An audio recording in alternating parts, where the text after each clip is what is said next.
Macarda, Tommy, Aaron, Derenoch. My friends, we are at the end. Tomorrow is D-Day. As you can see, I'm like Curly Sue after the rain today. Cork was like a monsoon, but we went out, we bared it, and we got some number ones. Now, I'd like to remind everyone tonight, of all nights, that we faced 800 years of oppression. 800 years, and came out the other side.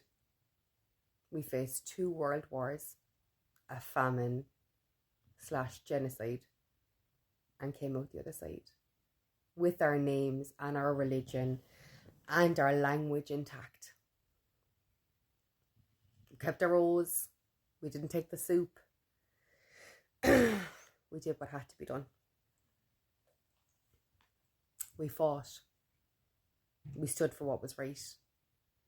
We stood for our country, our values, our culture, our history, our traditions, and every single aspect that makes us Irish. Tomorrow, everybody has a chance to be part of the movement, to make changes, to make a safe era for our kids to grow up in, free of indoctrination, free of conformity, free of communism. Current government officials only represent themselves. They don't care about Ireland. They don't care about the people, the needs, the history. We've seen that. We've seen what they'll do. They don't care about our history, our fairy forts, our traditions, our customs. They don't care about our people. They're still letting them in after they've raped and murdered and attacked our elderly, our children, our women, our men. They don't care. They just don't care. They keep piling them in. Why is that? Yeah.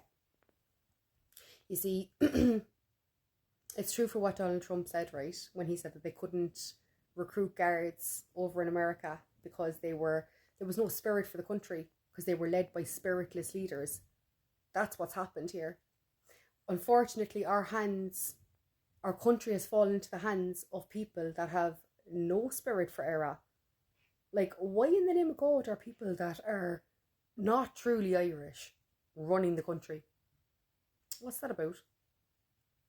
Surely anyone who is voting in an Irish election, or who is running in an Irish election, or who should be running the country, should be 1,000,000% Irish. Is that not fact? Is that not logic? Why the fuck should we give any of that over to anybody who isn't? Especially people like O'Groomer who hold dual passports with Israel and shit like this. You know what I mean? Yeah. So,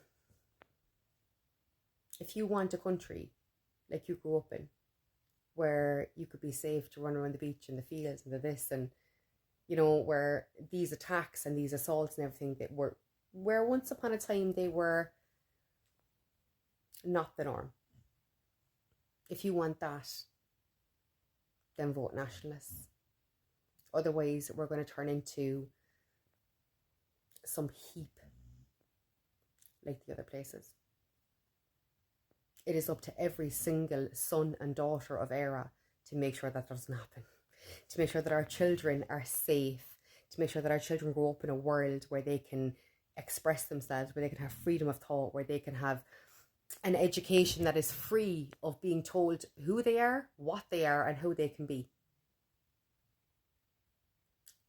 Nobody here wants a uniform society. Nobody here wants North Korea. Nobody here wants to accept communism unless you're a fucking pervert trying to push this fucking woke ideology on the world. The Irish have always exhibited a passion for freedom, and we won't stop, no matter what. Macarda, the best of luck to everyone tomorrow. I hope that we really do make changes. agus dia a bheith in éach lín go léir. And may God be with us all.